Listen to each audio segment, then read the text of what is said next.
Okay, once again, no, please join me sa ating daily bread with devotion, healing prayer with Jesus calling with the promised blessing. The promised blessing of God is here, the earth, no, the top of the circle of the other planet, and to all of us, no, as a human being, as a mortal flesh, as a mortal body, with our Holy Ghost, with the Holy Spirit of God. No? He said, do repentance, ask forgiveness, surrender all our sins, and be ready to receive the Holy Spirit of God. Okay, that's the way He wants us to happen to all of us. Okay, so once again, no, tayo magsama-sama, magsalo-salo, kumain, pakainin ang ating isip, ang ating puso, ang ating katawan, ang ating kaluluwa tungo sa kaligtasan. No? Pakainin natin ng mga banal na salita ng Diyos. No? Let's feed our body and soul with the Holy Spirit. No? With the Holy Gospel Word of God from the Holy Sacrament, glorious, precious Word of God from the Holy Sacrament of Book of Bible. No? That's the way it is. No? That's what He wants us to do in His life. No? He said, live like Him, walk with Him, take our cross and follow Him. Okay? So, but when you follow Him, don't over Him. Okay?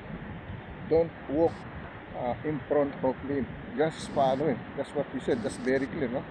Yan ang gusto niya. Kasi pag lumampas ka na, sumobra na, iba na ang dating mo, okay? Magiging trader ka na, magiging sakin ka na, yan ang problema, okay? But if you surrender all what you do in the Lord God, you're still okay, you're still good, okay? You're still in a good shape, good life, okay? Because you follow Him, no? That's the way it is, okay? You don't walk over Him, alright? So, tayo po magsalo-salo, magsama-sama, pakainin ang ating katawan, no? Ng ating bahay, ng ating kaluluwa, ng bahay ng ating Panginoong Jesucristo, kanyang Espiritu at saka Espiritu ng Diyos Ama sa iisang Espiritu, no? Diyos Ama, Diyos Anak at Diyos Espiritu Santo sa iisang Espiritu, okay? The truly one God, the Holy Spirit, okay? Yan ang totoo niyan, okay? So tayo po manalangin, okay? Lord God, once again, here I am again, Lord God, to fulfill my general compassionate service dedicated to you, and at the same time I know you want me to dedicate this to other people, all kind of nationality, all kind of religion, all kind of citizen, whether they are good or bad, from president to the lower civilian person, from rich to the poor. I include each and every one, in this daily bread with devotion, healing prayer with Jesus calling with the promised blessing. My general compassionate service dedicated to you, my free offering to you, and at the same time you work with me and I work with you as your child, as your children, as one of your servant and messenger, Lord God, in your holy mighty name Jesus. Amen. Lord, comfort all in the middle of war, in the victim of war, Lord, protect all of us, no, in our everyday life of living, Lord. Lord, thank you for yesterday, today, and tomorrow, and another day, and forever, until you allow us to be here with your will, not our will, but your will be done, Lord.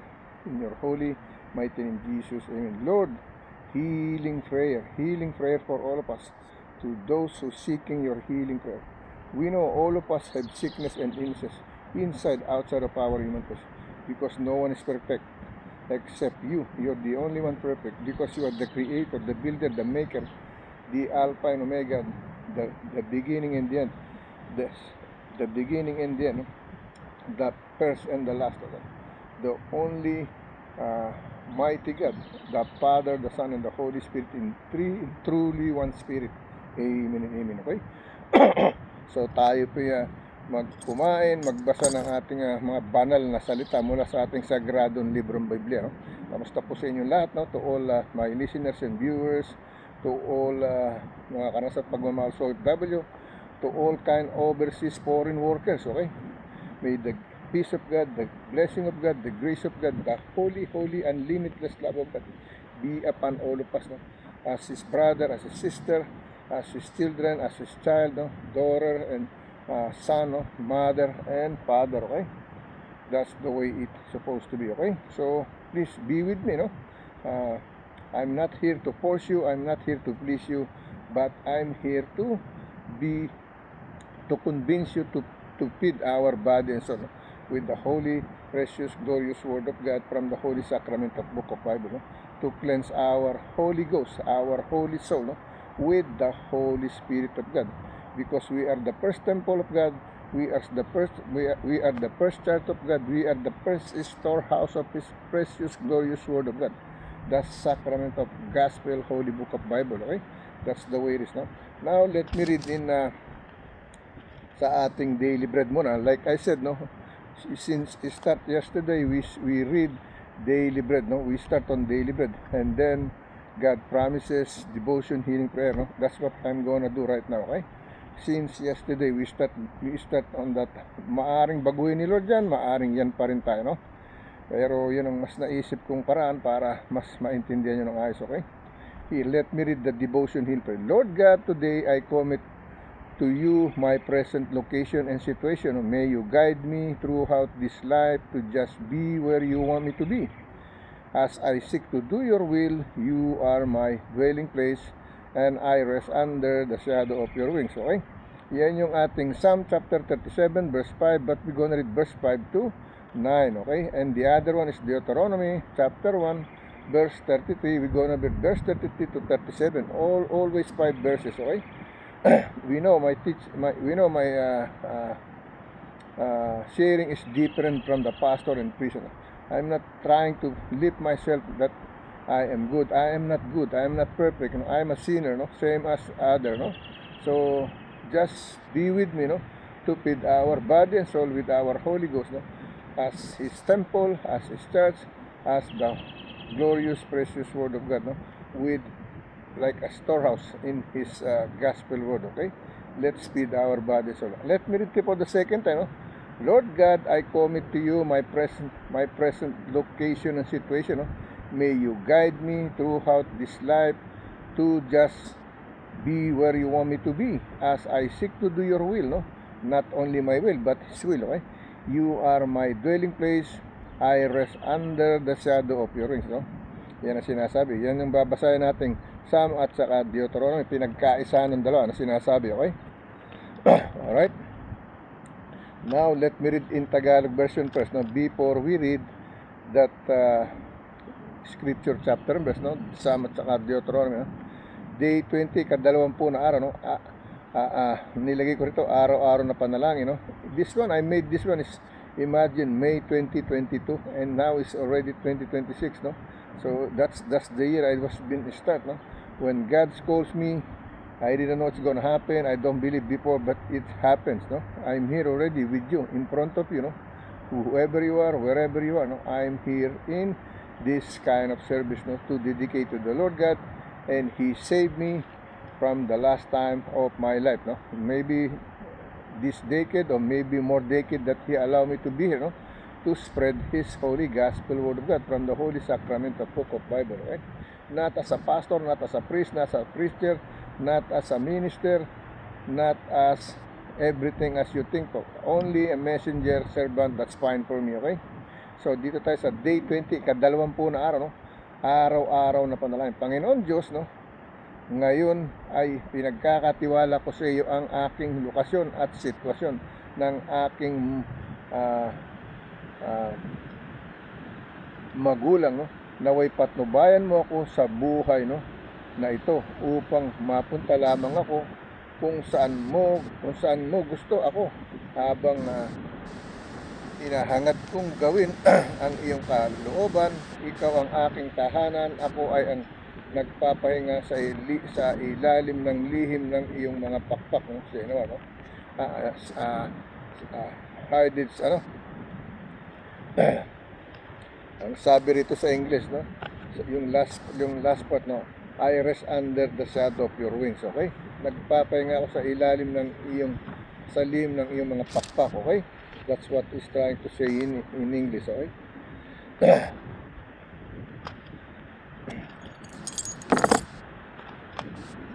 Now, let me read Deuteronomy, no? Deuteronomy chapter 1 verse 33 to 37, okay? Nag-i-struggle na naman yung mga tao. Kahapon po, maganda mata natin. Today, struggle na naman ang vision ko, no? But God is there to testing me again, okay? To, what do you call that, no? Sinusubukan na naman tayo ng Panginoon, okay? But, here I am, no? So, verse 33, no? Verse 33, okay? who went in the way, no? Who went in the way before you, no? To do your to do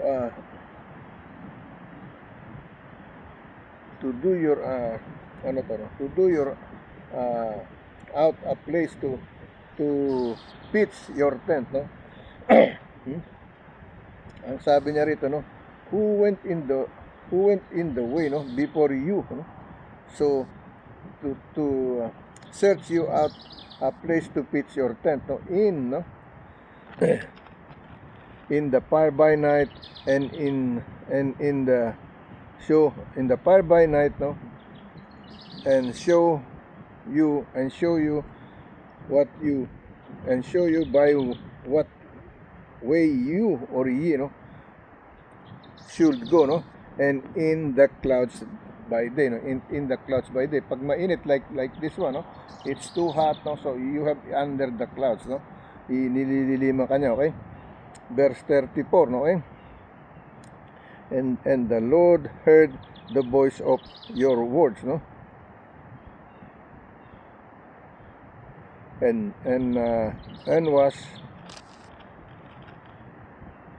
was worth, no? And swear, no? Saying, no? Verse 35, no? Surely there shall not one of thee, no?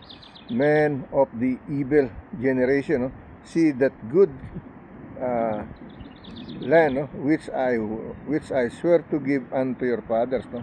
Yung mga lupang ipinangako niya, isinumpa sa ating mga magulang na yung mga dala, no? I swear to your fathers, no? About the land that I promised, no? That's what he's trying to say, no? Verse 36, no? Verse 36, no? Say,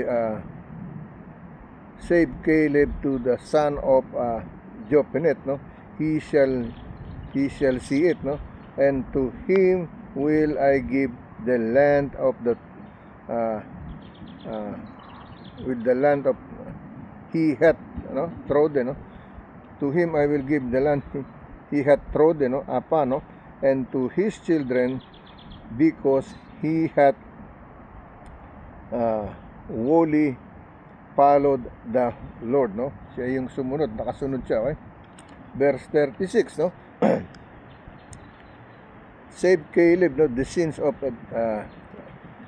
save Caleb the sins, the son of Jephunneh, he shall see it, no? And to be, no? And to him, no, will I give the land that he hath trodden upon, and into his children, because he hath wholly followed the Lord, no? Verse 37, no? And the Lord was angry with me, no, for your sake, no, saying, thou also that not go in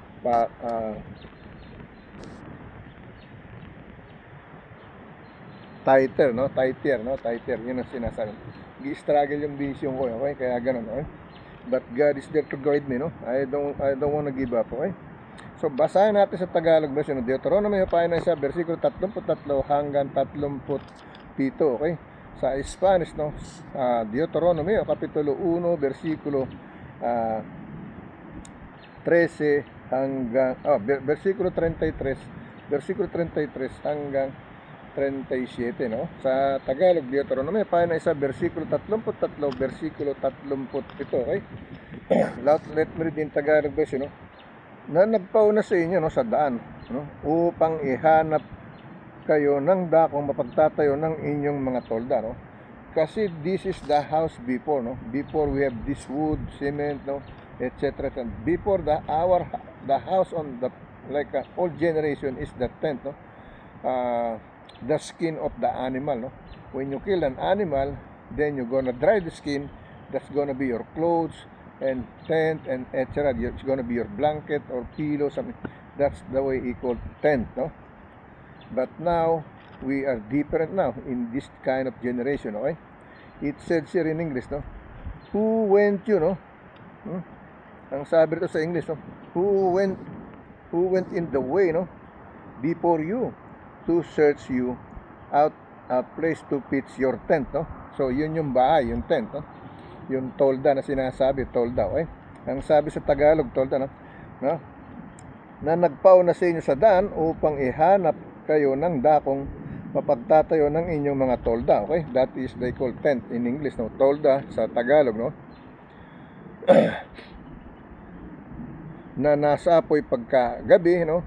So you're in the fire at night, no? Nasa apoy paggabi upang ituro sa inyo kung saan daan, no? And he will show you the way where you gonna walk, no? Kung saan kayo dadaan, okay? At nasa ulap pagkaaraw, no? And in the clouds by is it night, no? Or it said zero by the way should go, no? Sabi rito, and a cloud by day, it's in a cloud by day, okay? Nasa ulap pagkaaraw. Kasi pag mainit, katulad nito, mainit, no? It's too hot. So, you need the clouds to cover you, no? As a shadow to protect you in the heat, okay? Versikulo 34, at narinig ng Panginoon ang tinig ng iyong mga salita, no? At nag-init at sumumpa na nagsasabi, no? Versikulo 33, tunay na hindi makakakita ng isamang tao, no? Ng isamang nitong, ano? Ang sabi rito, no? Tunay na hindi makakita ng isaman nitong mga taong, no? Nitong mga taong masasamang lahi, no? Masasamang lahi, no? Tunay na hindi makikita ng isa man nitong mga taong masasama, masasamang lahi, no? At mabuting bayan, no? Ang mabuting lupain na aking isinumpang ibibigay sa inyo mga magulang, no? He promised to the father, no, that he gave a new good land, okay? But he said he never gonna see it by these people, no, the bad people, no. It says in English, no. It said, no. Surely there shall not see, no. Surely that there shall not see. Oh, ang sabi rito, surely that not one of these men, no. So the evil, no, generation, no, see that good, no, land, okay, which I swear to give unto their fathers. Okay, yan ang sinasabi. Yung pinangako sa mga magulang, hindi imamamana nila kasi they're a sinner. They disobedient on the Lord, okay? He never be obedient, okay? So, let me read din tayo na 36, no? Liban, no?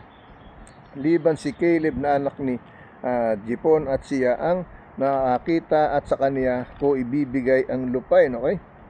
Ng aking sinumpang ibigay sa inyo mga magulang, okay? Yan ang sinasabi. Versikulo 36, liban kay Caleb, no? Na anak ni Jepone at siya ang makakakita at sa kanya ko ibibigay ang lupain na kaniyang tinutungtungan, no? At sa kaniyang mga anak, sapagkat siya'y lubos na sumunod sa Panginoon, no? Because he obeyed to the Lord God, no? Caleb, no? His name Caleb, no? Sa Deuteronomy, no? Versikulo 37, huling versikulo, ang Panginoon ay nagalit din sa akin dahil sa inyo na nagsasabi, ikaw man ay hindi papasok doon, okay? That's what he said, no? He said, you know, that's why his anger, no? He says on verse 37, no? And the Lord was angry with me for your sake, no? Saying, thou also shall not go in there, no? In Titer, no? In Titer, okay? Yan sinasabi, no? Now, let me read in, what is the other one? Psalm, no? Puntahan natin yung Psalm. Yan yung ating daily bread, okay? Deuteronomy at saka Psalm, okay? So, una yung Deuteronomy, kaya una natin binasa yung Deuteronomy. Pero yung magkasama, Psalm at saka Deuteronomy, no? Now, let me read Psalm, okay?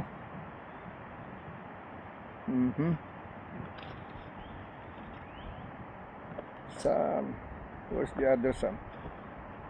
Ito, Psalm chapter 37, verse 5 to 9, no? Psalm chapter 7, verse 5 to 9, okay? That's what we're gonna read, no? Sa ating daily bread. Para siya na nating mauna, right? Now, let me read that now. Psalm chapter 37, verse 5 to 9, no? 5 to 9, okay? Here is the message. Commit thy way unto the Lord, no? Trust also in Him, and He shall bring it to pass, no? He shall bring it to pass, no? Verse 6, no? And He shall bring it the righteousness, no? In as the light, no? And He shall bring it the righteousness as the light, no? And thy judgments as a noonday, okay? Verse 7, no? Rest in the Lord and wait patiently, no? For Him, fret not thyself because of him who prospereth in his way, no? Because of the man who bringeth wicked devices to pass, okay? Yun ang sinasabi, no? Okay? Yun ang sinasabi. Verse 8, no? Cease from anger and forsake wrath, no? Fret not thyself in any wise to do evil, no? To do evil, okay? Ang sabi ng verse 8, no? Cease from anger and forsake wrath, no? Fret not thyself in any wise to do evil, no? Verse 9, no? Last verse, no? For evildoers shall be cut off, no? Shall be cut off, but those that wait upon the Lord, no? They shall inherit the earth, no? They shall inherit the earth, okay? Yun ang sinasabi sa inyo. So let me read in Tagalog version, okay? Tagalog version, no? Mga awit o kanta, pahina 37, versikulo 5 hanggang 9, okay? 5 hanggang 9, okay? Sa Spanish, no? Salmo o kansyon, no? Sa Spanish, salmo o kansyon, okay?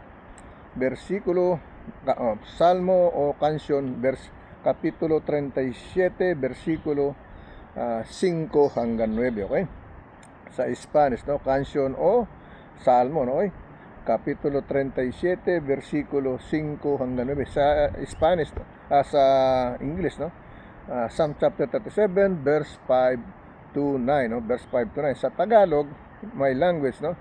Mga awit o kanta, no? Pahina 37, versikulo 33 hanggang versikulo 5 hanggang 9, okay? Versikulo 5 hanggang 9, okay? Kapitulo 37, versikulo 5 hanggang 9 sa Tagalog version, okay? Basahin natin sa 5 hanggang 9, okay? Ihabilin mo ang iyong lakad sa Panginoon, tumiwala ka rin naman sa Kanya at Kaniyang pangyayari, no? That's what he said, no? Versikulo 6, at Kaniyang palalabasin gaya ng liwanag ang iyong katuwiran at ang iyong kahatulan ay gaya ng katanghaliang tapat, no? That's the way it looks clean, no? It says on English, no? Commit thy way to the Lord also, and He shall bring it to pass. On verse 6, sabi niya, and he shall bring forth thy righteousness in the light, and the judgments as a noonday, no? Yun ang sinasabi, no? Ang sabi sa versikulo, ikaw ay magpahinga sa Panginoon, maghintay ka may pagtitiis sa Kanya, huwag kang mabalisa nang dahil sa Kanya na gumiginhawa sa kaniyang lakad, dahil sa lalaki na nagpapangyari ng mga masasamang kata, no? Ang sabi doon sa verse 7, no? Rest in the Lord and wait patiently for him, fret not thyself because of him who prospereth in his way, because of the man who bringeth wicked devices to pass, okay? Yan ang sinasabi. Versikulo 8, no? Maglikat ka ng magpagkagalit, hayaan mo ang puot, no? Huwag kang mabalisa, iya'y maghahatid lamang ng sa paggawa ng kasama, no? So dadalhin ka sa kamalian, kaliguan, yan kasalanan mangyayari sa'yo, okay? It said here in verse 8, no? Cease from anger, no? And forsake wrath, no? Fret not thyself in any wise to do evil, no? Yan ang sinasabi, no? Ang sabi sa Tagalog, maglikat ka ng pagkagalit at bayaan mo ang puot. Huwag kang mabalisa, iya'y maghahatid lamang ng paggawa ng kasamaan, okay? That's the way it happens to us, no?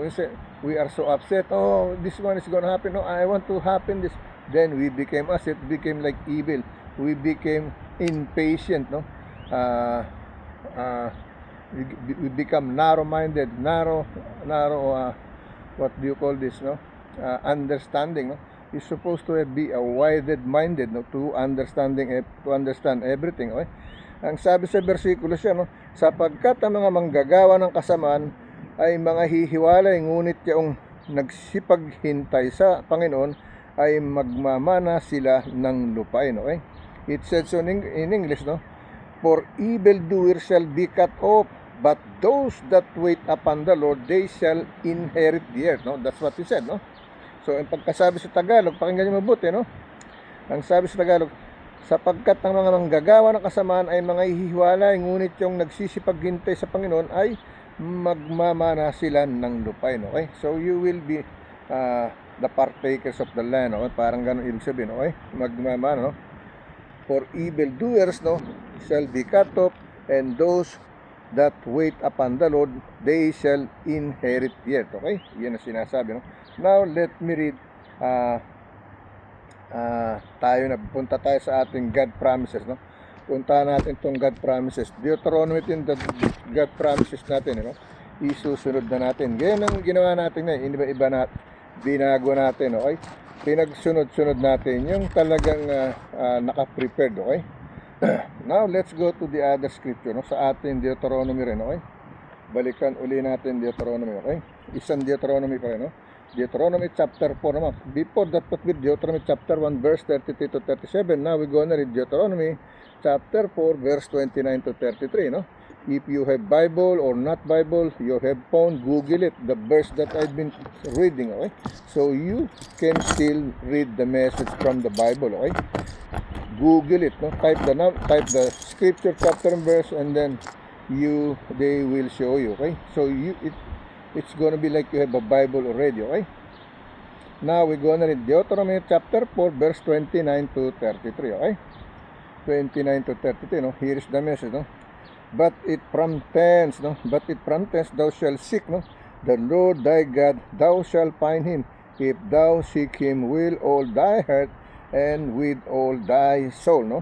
Verse 30, when thou art in tribulation and all these things are come upon thee, even the later days, no, if thou turn to the Lord thy God and shall be obedient unto his voice, no? Verse 31, no, for the Lord thy God is a merciful God, no, he will not forsake thee, no, neither destroy thee, nor forget the covenant of thy fathers which he sware unto them, no? Verse 32, okay? Verse 32, for us now of the days that are past, no, which were before thee, since the day that God created man upon the earth, and as from the one side of heaven unto other, whether there hath been any such thing as this great things is, no, or hath been heard like it, okay? Verse 33, last verse, okay?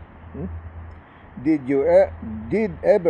ever people hear me, voice of God speaking out of the midst of the fire, as thou hast heard and lived, no? Narinig daw ba yung salita ng Diyos, o sa kasama ng apoy, okay? Now let me read in Tagalog version, no? In English, Deuteronomy chapter 4 verse 29 to 33. Sa Tagalog, Deuteronomy pahina 4 versikulo 29 hanggang 33, no? Sa Spanish, no? Deuteronomy kapitulo 4 versikulo 29 hanggang 33, okay? Sa Spanish, okay? Now let me read in my language, Tagalog, no, Philippines, okay? Ito sinasabi, Deuteronomy 4 versikulo 29 hanggang 33, okay? Ito ang balita sa Tagalog, no?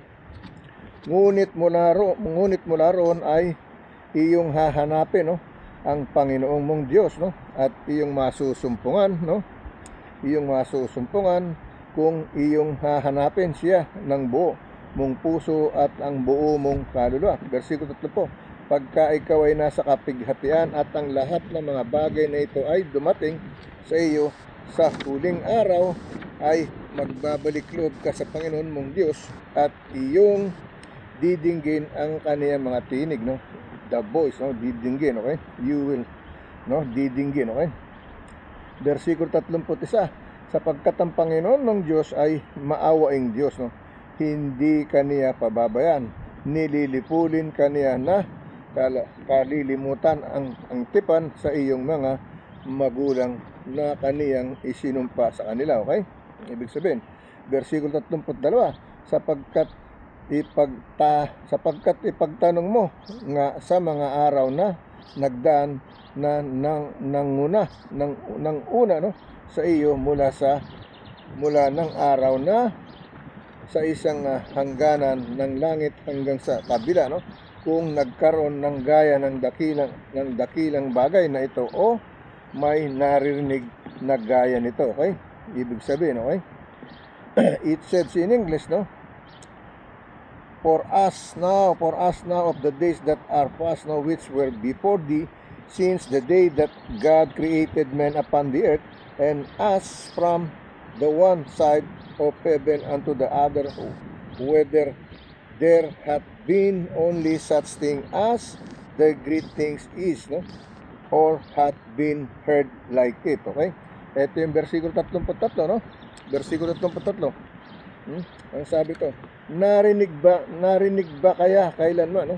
Narinig ba kaya kailanman ng mga tao ang tinig ng Diyos na nagsasalita sa gitna ng apoy, gaya ng naririnig mo at nabuhay, no? Narinig mo at nabuhay, no? It says here in English, no? Did ever people heard the voice of God speaking out of the midst of the fire, as thou hast heard and lived, no? As heard and lived, right? No? You know, some people, they get experience, no? But when they tell experience like mine, no, they think, oh, they're crazy, no? They creating that word. But that is the testimony. You cannot make testimony and then lie to your service, okay? That's not good, okay? When you speak to the Lord, you don't have to lie. If I lie, God knows I'm lying, no? And even the people, they can read your reaction, they can read your eye, they can read your emotion. Then you will see, oh, he's lying, he's making this story, no? But me here, I don't have to lie. Why? Because I have the Holy Spirit of God with me, no? With my Holy Ghost, no? Whatever you hear here, I'm telling the right way, the truth, and the right one, okay? Not creating, okay? I told you, I see the face of the God in the clouds, no, facing on the left side, no, it's white and blue. That's the color. That's it, no. When I'm trying to call my uncle just to have a witness, he never shows to my uncle, no. Suddenly, when he heard the step moving, I heard also, and then I see the clouds. Oh, okay, and then there's nothing I can do. He cannot see it, no. But I saw it in my two eyes, no. That is my testimony to you, okay. And then the second one, it's in New York, no. I was in New York. The first time I see it in my country, Philippines, no? And then the second one is in New York. And the Virgin Mary I saw on the ocean, okay? I was in the fishing boat, dropping my fishing rod. I see the shadow of the Virgin Mary, no? The triangle in my head, no? I said, this is not me. My head is round, no? Not triangle like that. And then with the rainbow, no? Like that. That is my testimony. Because it said, all people have a spirit, no? So the Virgin Mary spirit I saw over there in the shadow of ocean water, no? The ocean is sleeping, no wrap, nothing. It's plain like a mirror, no? When I see it, okay? Natutulog yung tubig, ika nga, okay? Yan ang mga isa sa patunay ko sa inyo. 3 patunay na sinasabi ko sa inyo, no? Now, you wanna believe me, you don't believe me, that's fine for me, okay? Now, let's go to our second video, okay? We gonna read another scripture chapter over in the second video, okay? Yan po yung isa sa mga testimony natin para kayo mahila ko sa Panginoon Diyos na ang totoo ay may Diyos talaga, okay? Kasi kung wala, bakit ko siya makikita sa ganung parang sa ulap, no? Ang sabi sa Biblia, wala raw nakakita sa Diyos Ama. Totoo. No, I said on the Bible said no one can see the Father, but Jesus Christ said very clearly, no? It said if you have a clean heart, no, you will see the Lord God, no, the Father. And I saw it in the clouds, no, not in the person, not in the flesh, but in the clouds, no. And in the New York, same thing, no. It's in the cloud, but colorful, deepens, no. It's like a drawing in the sky when you see it, but it's only a twinkle of an eye, just like a second, boom, that's it, no. when I saw the Father. Okay? Now, let's go to our second video.